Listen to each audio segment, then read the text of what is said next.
This is More Knowledge, More Wealth with your host, Gabriel Shahin. Gabriel is a certified financial planner and a registered investment advisor at Falcon Wealth Planning. This show does not intend to provide personalized investment advice through this broadcast and does not represent that the services or securities discussed are suitable for any investor. Investors are advised not to rely on any information contained in the broadcast in the process of making a full informed investment decision. Now here's your host, Gabriel Shahin. Good day. This is Gabriel Shahin, certified financial planner and your host of More Knowledge, More Wealth here on every weekend, talking about all important topics of personal finance. My job is to go over the knowledge you need to increase your wealth. Now, to the listener, you can always reach out to myself or any one of our colleagues here at Falcon Wealth Planning. Our phone number is 855-963-2526. That's 855-96-FALCON, like the bird. Or visit our website at falconwealthplanning.com. That's falconwp.com for short, where you can go on our Knowledge Center, which gives you a direct link to YouTube, where we've had well over 1 million views, multiple videos that help answer the questions that you have. And if you want to put an inquiry so we can talk about it on the show or create a Knowledge Center video, please send your inquiry to radio@falconwp.com. That's radio@falconwp.com. And also you can go get this episode, any one of our previous episodes on Spotify, podcasts, you name it, folks. Now, I'm the president of Falcon Wealth Planning. We are a fee-only, non-commission, true fiduciary, folks. And we talk about all important topics of personal finance. That's where you are today, how retirement looks like, investments, estate planning, insurance, folks, you name it. Anything that involves a dollar sign, we can help you with. And we are offering 1 to 2 meetings, 1 to 2 hours of our time, folks, at no cost to help relate this show to your specific situation. And we have offices all across the country that we can help you with. Folks, give us a buzz. Our phone number is 855-963-2526. That's 855-96-FALCON, like the bird, where we can help answer those questions that you have to help with your financial situation. Lots to go over today, folks. I'm telling you, there's always something in the news, right? There's always something going on out there to be discussed. And I know the most recent news that's come up was conversions of nonprofit companies to for-profit companies. And I bring this up because of the CEO of OpenAI, and that got a lot of attention, right? Because this was a nonprofit company here. So Sam Altman, the CEO, which, oh, by the way, was in the hot seat, I feel like a year ago, literally got fired as CEO. Then they brought him back 5 days later because social media went crazy for some reason or not. I mean, there was a bunch of lawsuits and copyright infringements, and they had some issues going on. But nonetheless, there's been some big talks about this, and I'm going to give you a little bit of the data, the facts just behind this, okay? So, and why did it become big? Because Elon Musk invested roughly $50 million into this nonprofit. I'm sure he got a write-off for it, might I add. But he gave $50 million to fund this nonprofit, which is the good of humanity and so on and so forth for AI, artificial intelligence, machine learning, and so on.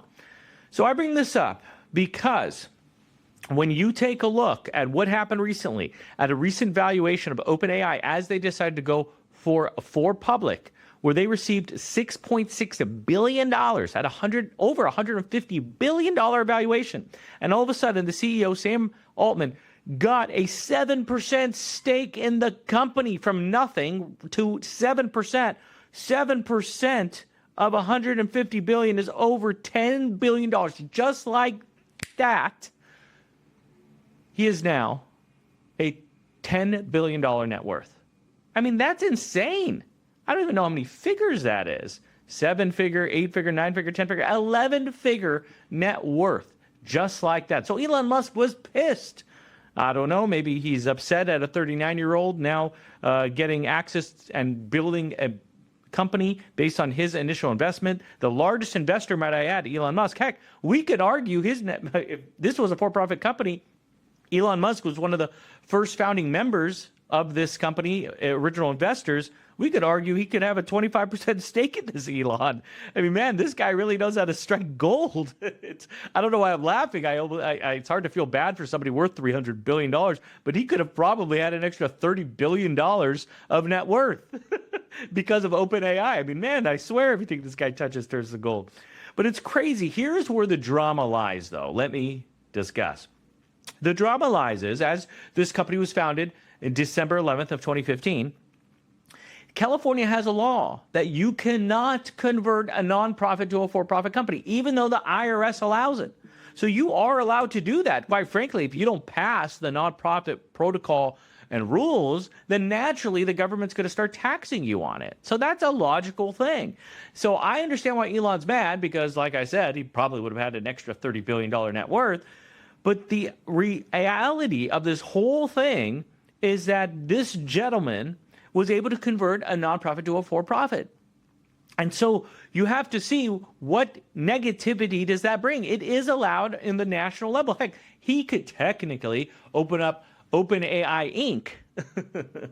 He could do that and just transfer over all the information, maybe the intellectual property and so on over, as long as the chair of the nonprofit agrees to it.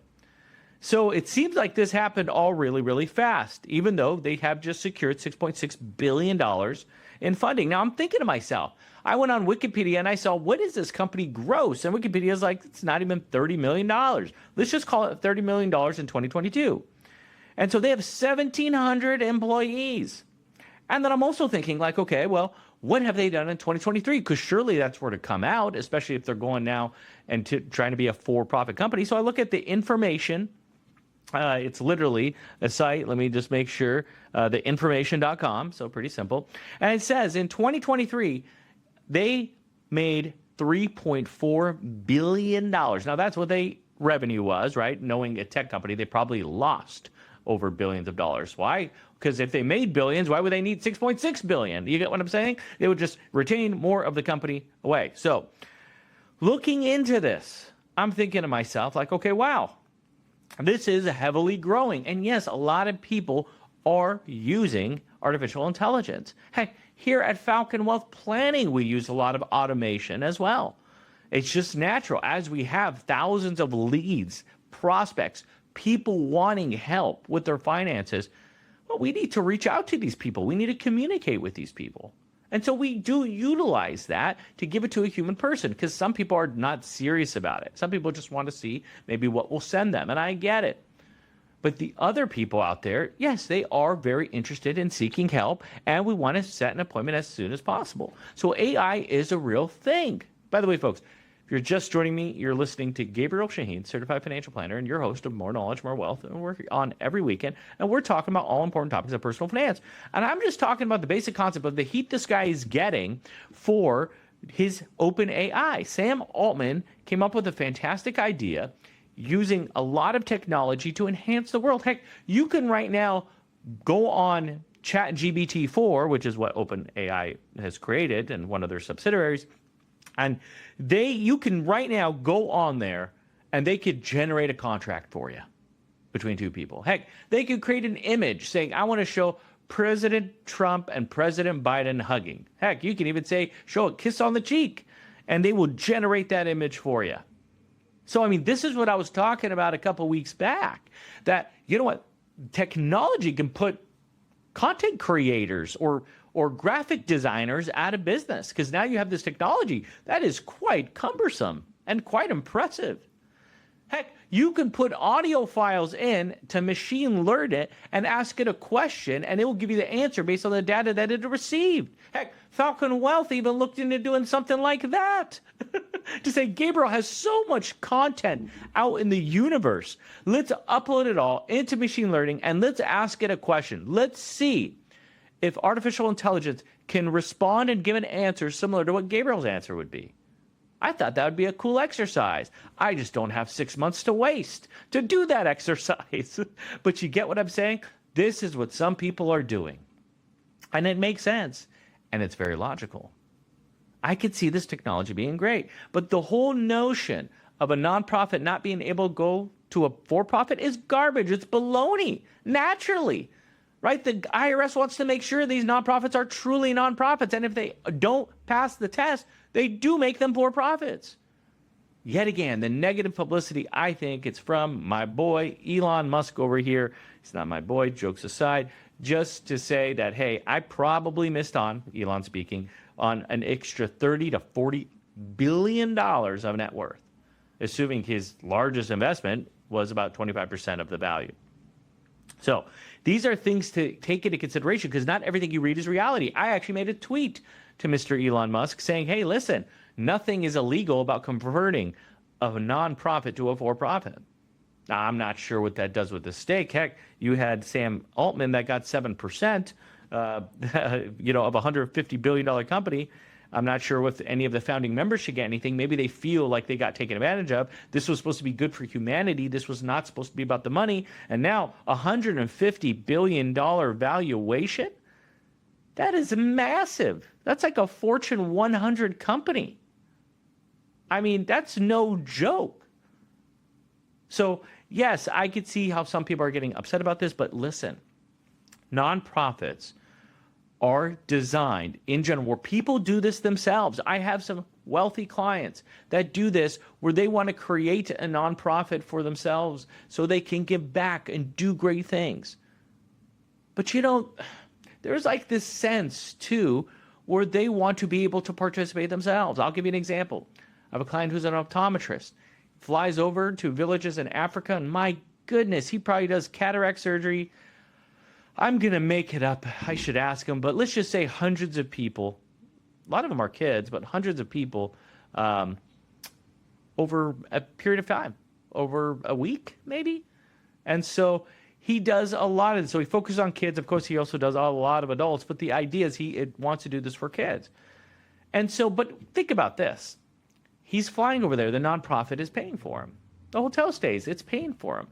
A lot of the efforts and work that he does, and he needs support. So who does he bring? His family. It's a great experience for the family. I'm not saying he does it selfishly.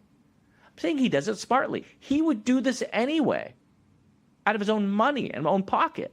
But through proper financial planning, we came up with the idea. It's like, listen, you're giving money to this nonprofit, and they're not keeping 100% of that money to go towards a nonprofit. There's administration costs and things like that are being paid for to manage this. Why don't you just do it yourself? And he did.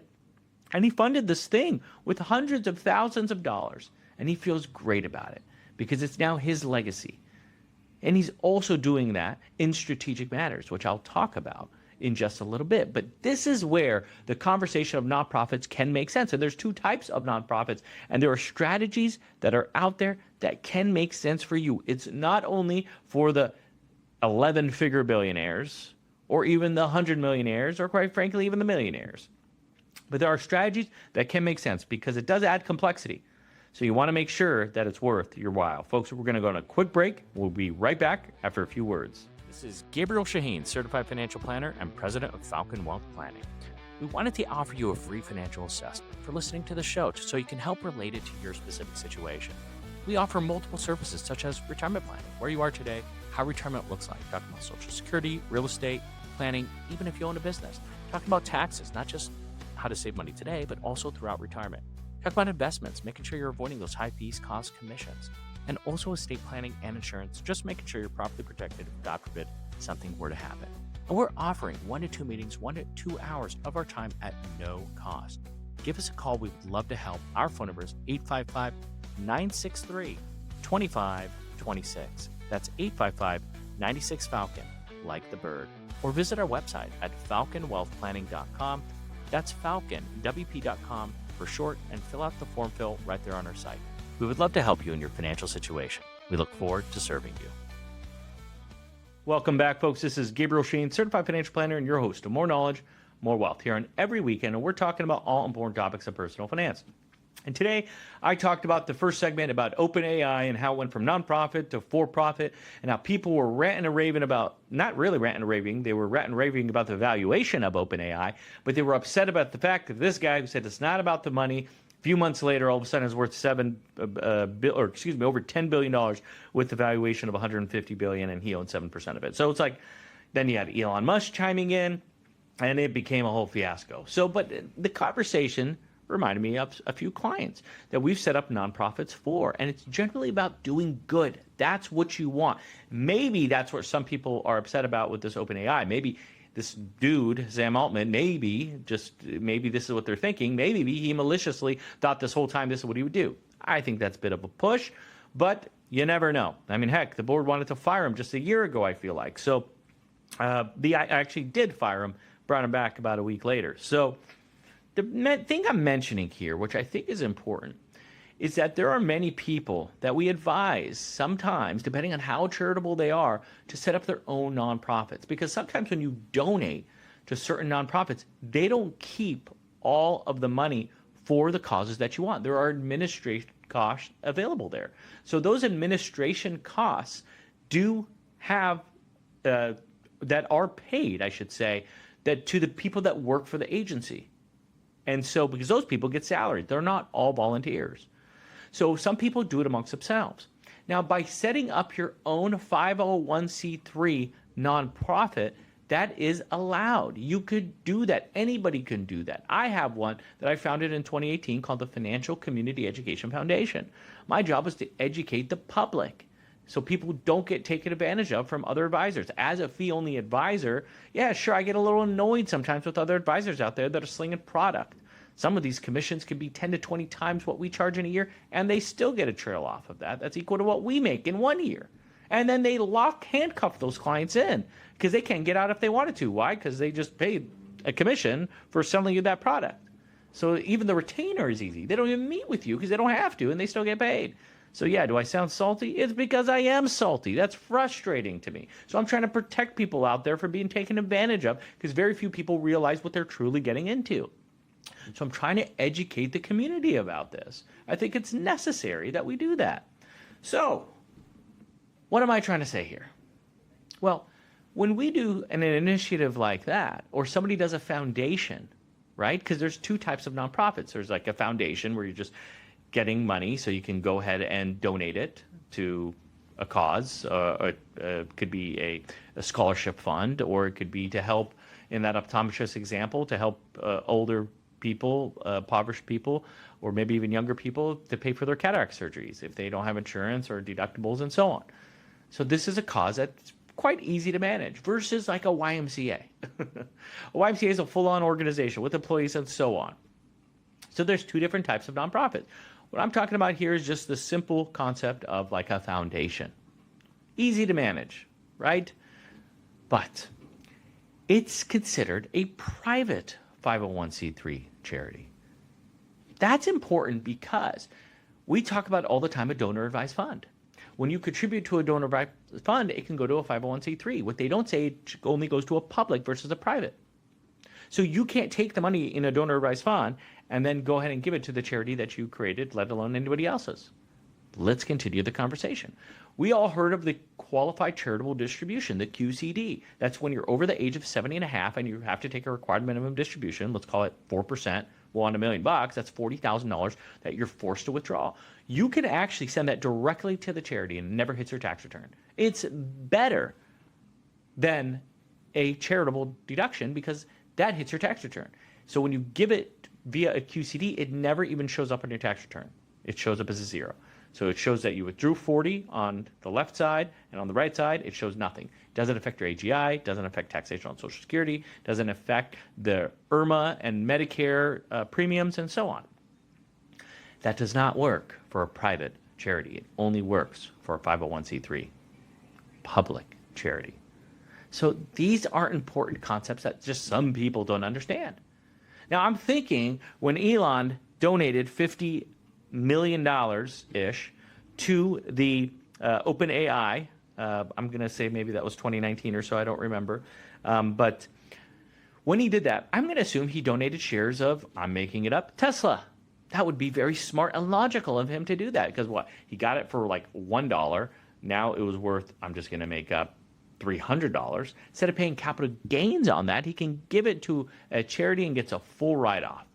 So his basis might have been $100,000, and which means that's what he paid for it, or that's what he paid tax on it, and he gave it away at $50. He got the full write-off at $50, and he avoided over $4.9 million in capital gains. Which, oh, by the way, at the time he was living in California, right?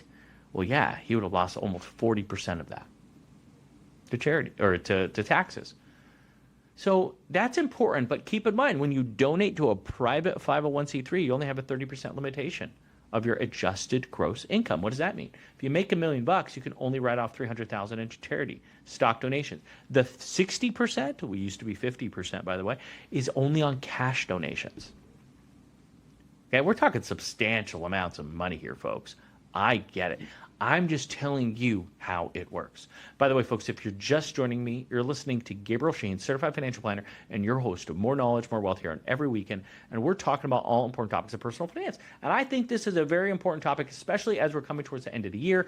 We're talking about nonprofits, charitable deductions, and in fact, what happened in the recent news of a nonprofit converting to a for-profit. Now, something like a foundation, those don't have employees. Most of them do not, unless it's a massive foundation.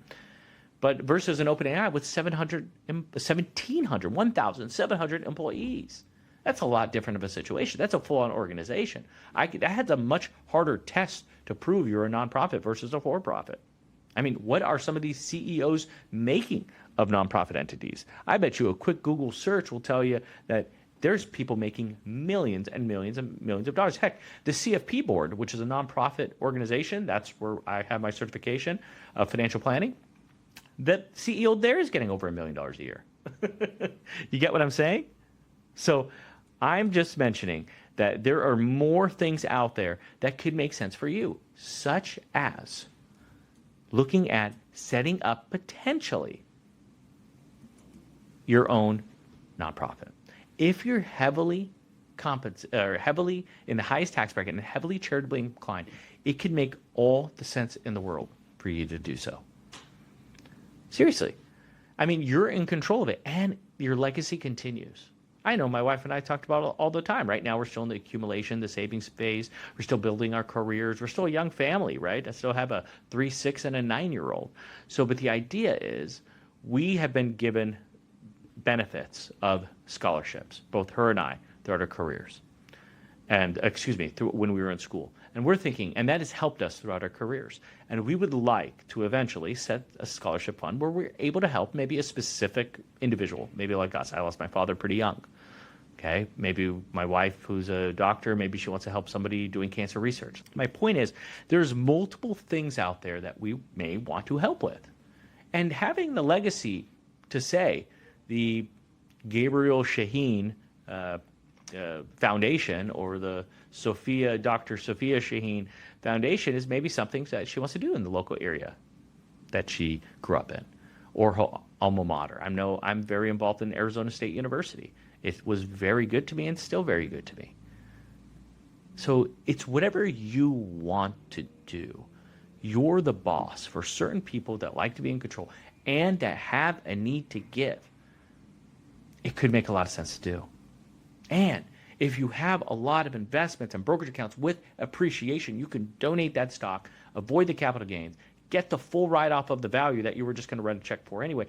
And if you're already doing good deeds, right? Now, making sandwiches for the homeless and taking them once a year during Thanksgiving is one thing.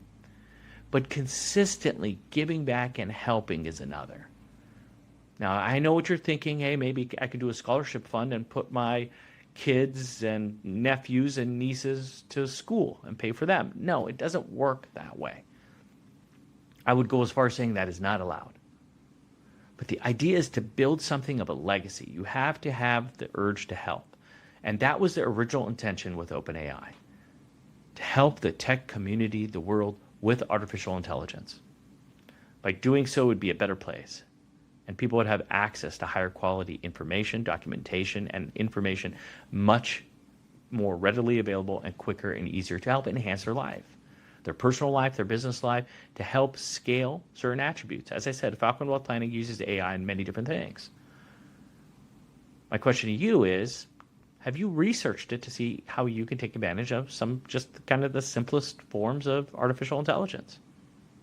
It could be helping you write an email. It could be helping you read an email, summarize an article. There are multiple different things that it may help. Heck, it'll read it to you. So there are multiple cool things that just people aren't aware of. This is why I always say it's important to talk to a financial planner about your situation and how it can enhance, whether it's looking at nonprofits, whether it's looking to get additional write-offs, whether you're looking to invest in artificial intelligence type companies.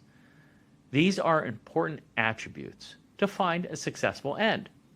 And that end for everybody is what? Happiness. It's to have financial security.